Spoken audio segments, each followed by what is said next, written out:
Ito.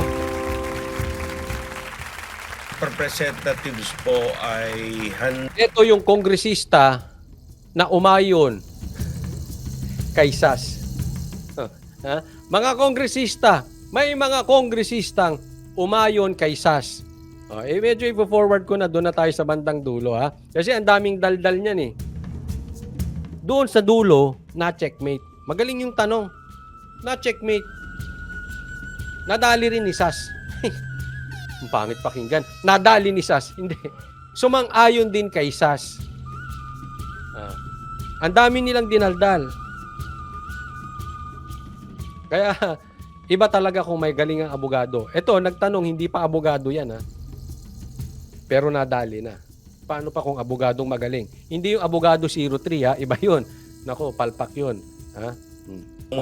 dating Pangulong Duterte ay mayor ng Davao City. Wala pong ganun.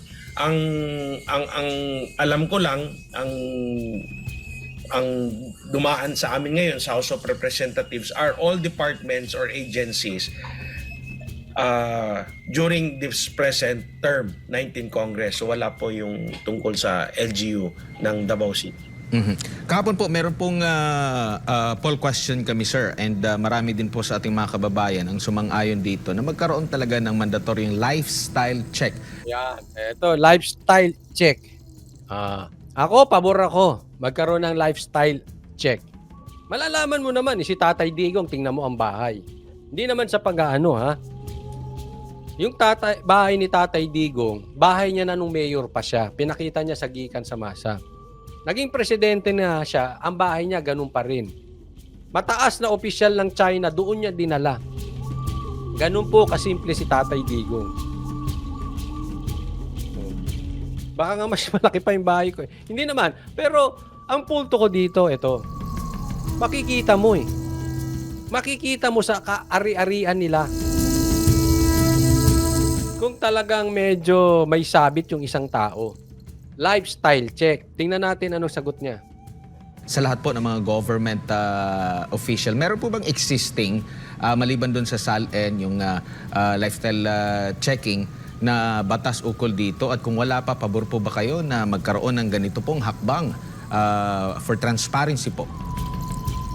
Well, ako wala akong problema tungkol sa lifestyle check.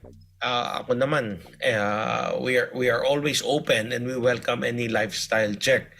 Kaso lang, dun sa isang tanong, kung may batas, wala pong batas. But ako personally, walang problema po sa lifestyle check. Pwede naman nila Yun ang check. problema. Again, wala sa batas. Same thing doon sa itinutulak ko kay DJ Bantag na magkaroon sana sa batas ng mandatory drug test. Kaya talaga ako'y nakasuporta dyan kay Bantag dahil yan po ang pangako ni Bantag kung siya'y manalo, yung mandatory drug test. Ito naman, wala naman sa batas yung lifestyle check. Yun ang problema. At siguro hindi lang ako at mga iba pang public officials. Kaso lang nga, yun nga, kung ang tanong mayroon bang batas tungkol sa lifestyle check, wala. Actually, nung tinanong yan during the budget briefing, yung isang resource person ang nagsabi na walang batas siya at hindi nila ini-implement yon dahil baka gamitin lang daw ng mga kalaban sa politika na wala namang basehan. Ayan, defensive na siya. Ay, walang batas, pero ako payag, okay lang sa akin na may lifestyle check at yung mga kasamahan ko. Kaya lang, ayaw nilang pumayag na may lifestyle check kasi baka gamitin ng mga kalaban. Defensive na agad si Sir. Sir, parang defensive ka agad dyan. Para sa akin, yun ang aking opinion eh. Defensive siya dyan. Talagang hindi sila papayag. Dapat isama natin sa panawagan yung audit, ipanawagan din natin lifestyle check. Bagamat alam natin hindi sila papayag. So, again, ako wala akong problema sa lifestyle. Sabi mo lang yan. Pero lahat din naman ng mga kongresista, sinabi nila na audit sila. Pag tinanong mo, saan nyo ginastos yung pera, hindi nila masabi. Paano na-audit yan kung hindi nyo masabi? Kaya ako, di ako naniniwala na sinabi mo okay lang sa'yo ma-lifestyle check. Maniwala ako sa'yo. Baka bukas sigawan ka ni SAS ng lifestyle check bigla ka ang dami mong kinukot, wala yan sa batas. Ganyan. Ang mangyayari, inikot nyo na ng inikot. Parang ito, pakinggan niyo paano inikot ng inikot. I'll check, and I think so with other government officials. Sir, huli na lang sa akin po, no? Meron pong nabanggit itong influencer, vlogger na si SAS Rogando Yan, ito na, yung kay SAS ha. Pakinggan nyo yung tanong. Sasot. I-quote ko lang at gusto ko ring kunin yung pahayag ninyo ukol dito. I-quote ko lang yung kanyang pinaka-recent post. Papaano ang liquidation ng budget ng bawat senador at congressman? Liquidation by certification. Hindi kailangan Liquidation by certification. Paano daw? Yun ang idiniin ni SAS. Liquidation by certification. Sa madaling salita, ise-certify mo lang, hindi kailangan busisiin kung saan mo ginastos. Basta sinabi mo lang kung saan mo ginastos. magpresenta ng resibo at masusing auditing ng bawat senador at congressman para sa kanilang MOOE certificate. Itin natin. Pahayag ninyo ukol dito. I-quote ko lang yung kanyang pinaka-recent post. Papaano ang liquidation ng budget ng bawat senador at congressman? Liquidation by certification. Hindi kailangang magpresenta ng resibo at masusing auditing ng bawat senador at congressman para sa kanilang MOOE. Certification lang ng bawat senador at congressman ang kailangan para sabihing ang milyong-milyong binibigay sa kanila, isa-isa ay ginagamit nga sa MOOE, yung maintenance and other operating expenses. Kaya sa auditing, ang makikita mo lang ay ang certification ng senador at congressman at hindi ang detalye, resibo at meticulous auditing kung ginamit nga ba sa wasto at hindi waldas ang paggastos nila sa pera ng taong bayan. Kahit gastusin pa yan ng senador at congressman sa shopping, sugal, prostitute at iba pang kawaldasan, ang mananaig ay ang certification nila na ginamit nila ang pera ng taong bayan sa MOOE. Nancy Bicolana, maraming salamat po sa kusang loob at sa pag-sponsor ng live na ito. Ayan. Nabanggit ha? Nabanggit.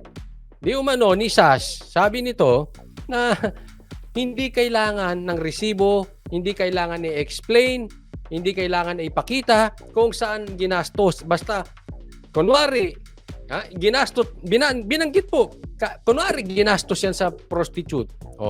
Alam natin, may mga ibang kongresista, may mga kabit. Ginastos sa kabit, ginastos sa Pegasus, ginastos dyan sa Quezon Ave, ginastos dyan sa Makati Ave, alam naman natin.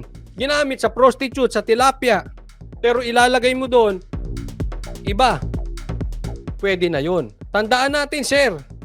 Baka nahihirapan kayo. Iba ang audit, iba certification.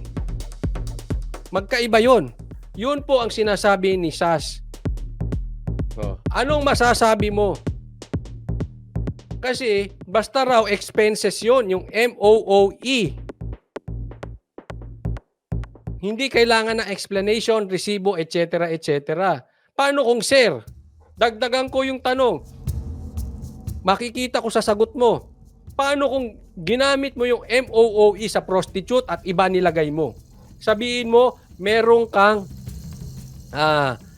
kang meeting sa patungkol sa DSWD. Meron kang meeting patungkol sa cabinet members. Pero ginamit mo sa prostitute. Nagtatanong lang po, hindi ko po kayo pinagbibintangan. Ma-audit ba yun? Ay hindi! Ginamit mo to sa prostitute eh. Hindi mo naman ginamit ito sa meeting. Tingnan mo, sagot niya. Ngayon, yung tanong ko, mapupunto nyo. Walang makakabusisi sa tunay na pinagamitan nila dahil nga classified ito. No? Ito yung recent post lang din ni SAS Bakit putol-putol ang boses mo, coach? Putol-putol boses ko? Really now? Rogando Sasot. Ano pong masasabi nyo dito, Majo? Well, opinion niya yan. Basta kami naman kung ano ang require ng Opinion nyo yan. Baka gayahin mo lang si ano, ang sagot lang, fake news. Si Tambaloslos. Oh, fake news, ganun lang. Oh. auditing agency. We have to comply. Kaya nga sabi ko kanina, hindi kami exempted sa any audit requirement na hinihingi sa amin ng auditing agency, ng Commission on Audit. Kung anong reportorial requirements ang kailangan gawin ng House of Representatives or ng Kongreso, we have to abide by it.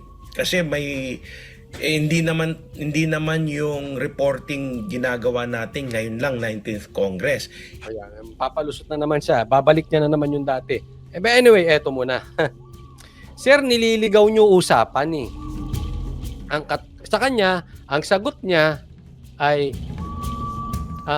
basta kami, magsasubmit kami doon sa required ng COA, Commission on Audit.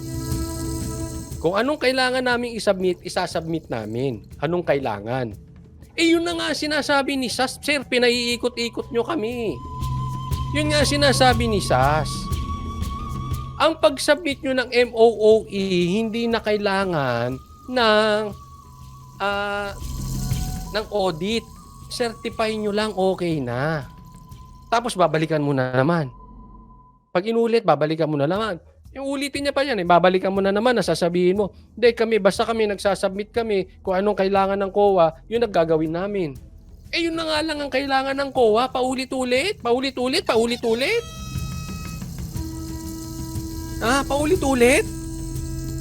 Yun na nga lang yun nga ang problema. Anong problema, Coach? Kung ang requirement ng COA ay certification lang. Ito yun. Mga plastic tong mga ito. Mga double standard itong mga ito. Sinilip si BP Sara patungkol doon sa confidential funds. Pero yung MOOE nila, hindi naman din masilip. So magmumukha pa, yung confidential funds ni Sara, mas pwede mo pang silipin. Kasi itemize. Yung MOOE nila, hindi. Basta i-certify mo kahit ginamit sa Prosty, hindi na malalaman. Halimbawa, pinambili mo ng Ferrari sa kabit mong bakla. Halimbawa lang naman yun, ha? Hindi ako nabibintang na bakla. Binili mo ng bakla. Dahil bakla ka, binili mo ng Ferrari yung kabit mo.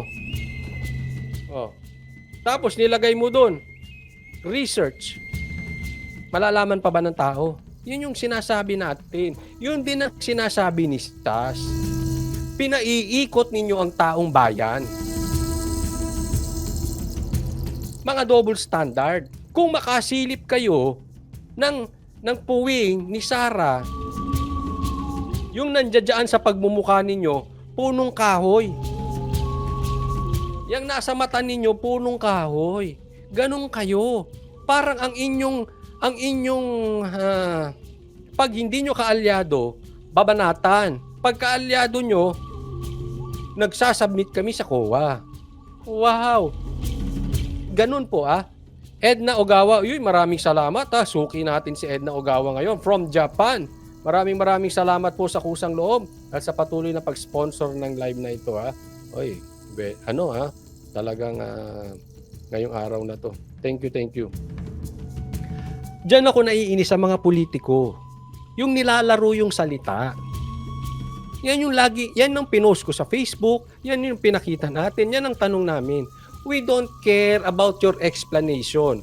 All we want is audit. I-explain mo nang i-explain.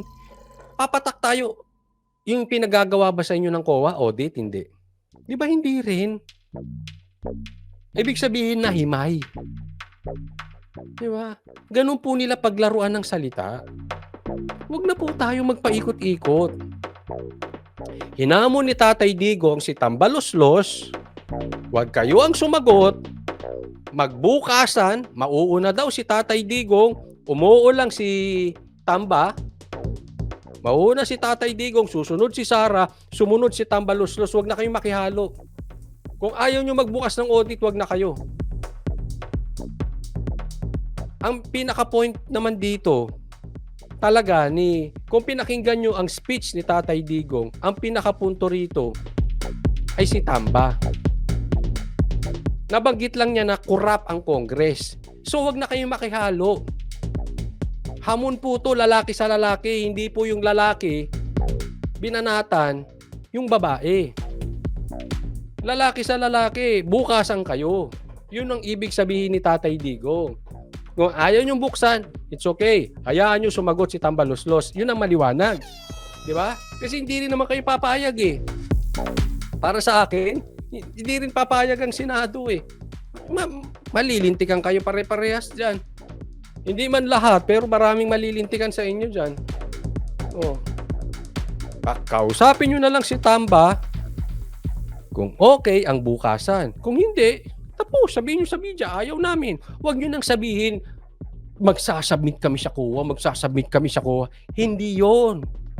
Hindi ang usapan yung sa COA. Yung hihimayin kung saan ginastos. Kahit grade 2, alam yun, pinaiikot nyo, ginagawa nyong tanga mga Pilipino eh. Even before 18th Congress, 17th. Binanggit pa yung iba. So, sabihin na yung panahon nila Duterte, yung mga panahon dati, hindi po yung panahon ngayon. Congress at ilang pang mga kongreso na kalipas ay nobody is exempted from that. So walang Congress or at any given point in time ay exempted. So kung ano yung nire-require nung Commission on Audit. Yan na naman siya. Kung ano ang nire-require ng audit, COA, Commission on Audit. Hindi nga makagalaw ang COA. Niloloko naman tayo nito. Ang gandun nga lang, iba nga yung sinasabi ni SAS. Hindi nyo ba naiintindihan? Oh. Pupilitan niya na naman kung ano yung requirements ng COA. Even before and until now, I can say we are compliant by it. So, pinasisinungalingan niyo po yung naging post na ito na ganito yung proseso dyan po sa Kongreso ni... Galing. Diyan ka madadali yung magaling sa follow-up question. Oh, so, pinasisinungalingan nyo. Ibig sabihin, sinungaling si SAS, hindi siya nagsasabi ng totoo. Tingnan nyo kung anong sagot. SAS po, Congressman. Actually, hindi, basta ang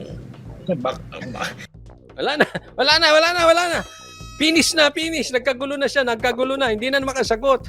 Oh. So, magkaiba kasi. Ganito yan. Magkaiba kayo ni SAS ng sinasabi.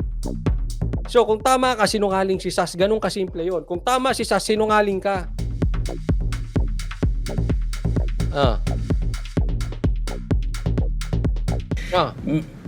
baka ma-misquote na naman ako.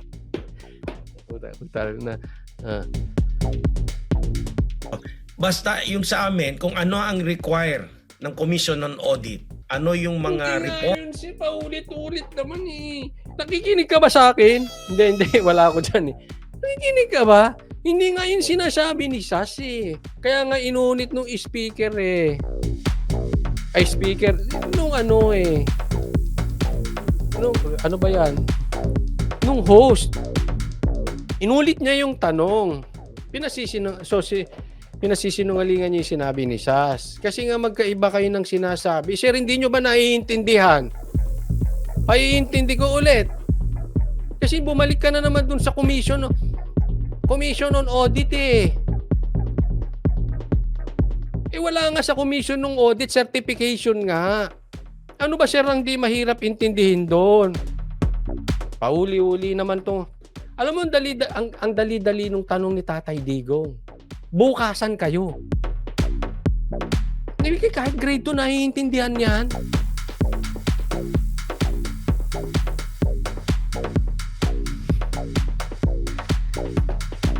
Ulit ako eh.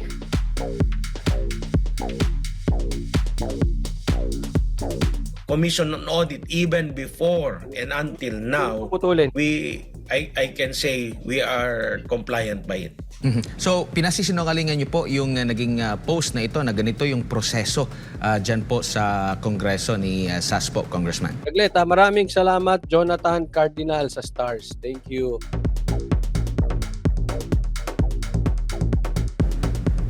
Actually, hindi, basta ang Ano?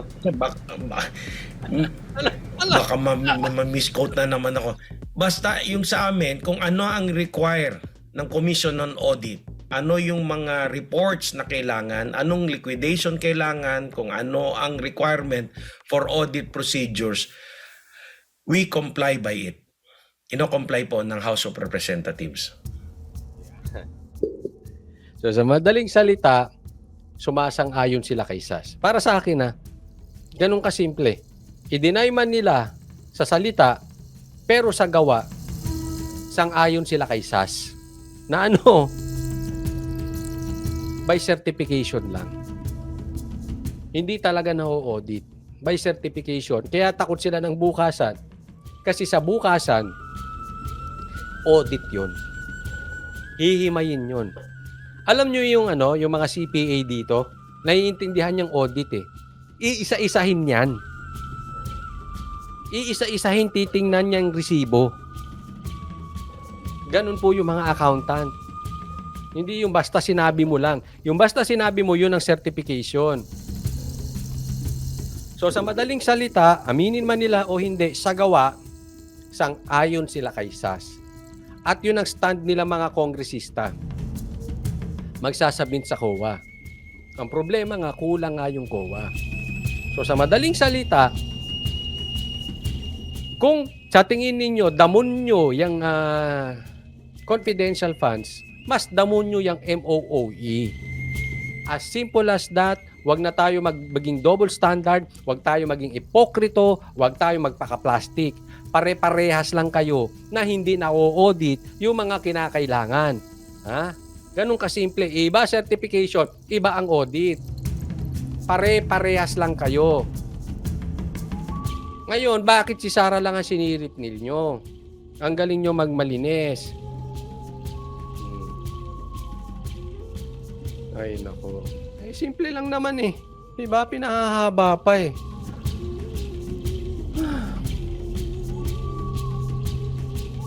Simpleng-simple. O, next topic tayo.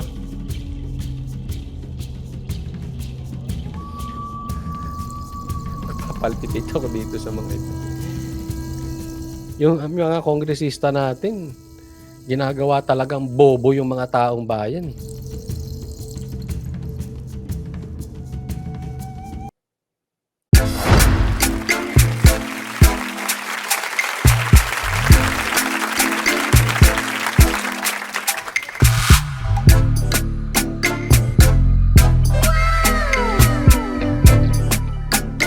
The next performance will start momentarily.